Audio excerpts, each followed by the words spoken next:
I couldn't bear to look back as I left the abandoned house, leaving behind my brother, Roy. The image of him lying there, his face pale and his breath shallow, haunted my every step. In my heart, I believed he had succumbed to the infection that had claimed our parents, but I couldn't bring myself to accept it. As I ventured deeper into the desolate city, tears streamed down my face, blending with the rain that had begun to fall. I clutched the map to the safe zone in my trembling hand, its ink smudging with every tear that fell. The rain washed away the dirt and grime that had accumulated on my clothes, but it couldn't cleanse the despair that clung to me like a shroud. Days turned into weeks, and with each passing moment, I felt the weight of the world on my small shoulders. I had learned to scavenge for food, find shelter in abandoned buildings, and move quietly through the treacherous streets. My innocence had faded, replaced by a steely determination to reach the safe zone and find a way to honor the sacrifices of my parents and, I believed, Roy. I missed him more than words could express. His smile, his guidance, and the love of a big brother had been my anchor in this chaos. I often found myself talking to him in my thoughts, seeking his guidance and strength to carry on. One evening, as I huddled in a makeshift shelter, I met another survivor named Mia. She was a tough woman with a scarred face, a testament to her survival skills. We cautiously formed an alliance, realizing that in this new world, strength lay in numbers. Mia became my protector and guide through this perilous existence. She taught me practical skills that were essential for survival, just as Roy had. The bond we forged was one of shared hardship and the understanding that we were all each other had in this unforgiving world. Yet, the loneliness persisted. Mia's presence was a comfort, but I couldn't shake the feeling of emptiness without Roy by my side. I often wondered about his fate and whether he was looking out for me from somewhere beyond this nightmare. Weeks turned into months, and we drew closer to the safe zone. The anticipation of safety filled me with both hope and apprehension. What would await us there? Would it truly be a sanctuary from the horrors we had endured?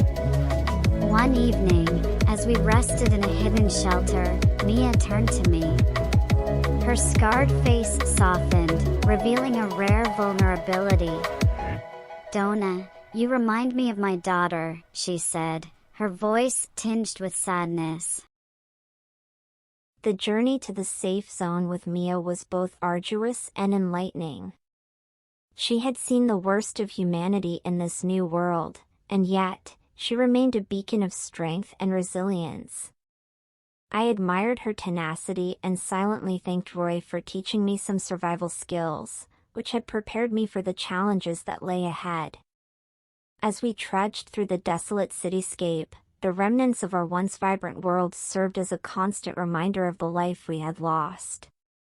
Every now and then, we encountered pockets of survivors, some seeking refuge, others desperately clinging to the last vestiges of their humanity. Mia's experience allowed her to judge who could be trusted and who posed a threat, a skill I was slowly acquiring. Nights were the hardest. The darkness brought with it the chilling moans of the infected, and the flickering candlelight in our shelter was a fragile defense against the encroaching horrors. I often found myself lying awake, staring at the ceiling, wondering about Roy. One particularly stormy night, as the rain pounded against the makeshift roof, Mia turned to me with a somber expression. Her eyes held a depth of sorrow I had grown all too familiar with in this world. "Donna," she began, her voice heavy with emotion, "there's something I haven't told you." I regarded her with a mixture of curiosity and trepidation. "What is it, Mia?" She sighed, her gaze distant as if lost in painful memories. Before all of this, before the outbreak, I had a daughter. Her name was Lily. She was just a little older than you. My heart went out to Mia as I realized the pain she must have endured, losing her daughter in the early days of the outbreak. I reached out and placed a reassuring hand on her shoulder. "I'm so sorry, Mia.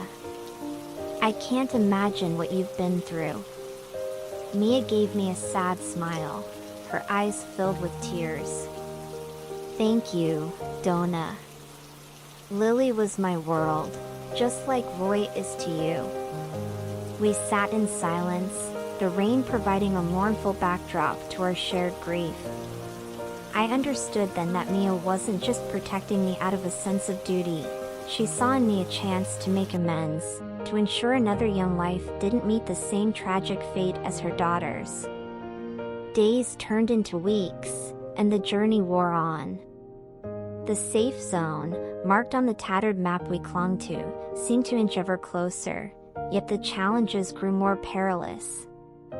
We faced encounters with hostile survivors, scarce supplies, and the constant threat of the infected. One morning, as we scoured the streets for any sign of sustenance, we came across a gun store that had somehow escaped looting. It was a grim reminder of the world we now lived in. We salvaged 2 pistols and 1 shotgun, along with a limited supply of ammunition. It was a meager arsenal, but it provided a sense of security we had long been without. As we ventured further, we encountered an evolved zombie, unlike any we had seen before. Its grotesque appearance sent a shiver down my spine. Its limbs were elongated, its movements eerily coordinated, and it emitted an eerie, guttural growl. In that terrifying moment, Mia acted swiftly. She raised the shotgun and fired, the blast reverberating through the desolate streets. The evolved zombie was struck and thrown back, its distorted form twitching as it lay on the ground. I watched in awe as Mia's experience and newfound weaponry saved us from a gruesome fate. Her actions reminded me that survival in this new world required not only physical strength but the will to adapt and confront the evolving horrors that now roamed the streets. We fled the scene, our hearts pounding, the encounter with the evolved zombie etched into our minds. The dangers we faced were unlike anything we could have ever imagined, and our journey grew more treacherous with each passing day. Despite the pain in her eyes and the trials we faced, Mia continued to guide me, her determination unwavering. We pressed on, one step at a time, closer to the elusive safe zone that had become our beacon of hope.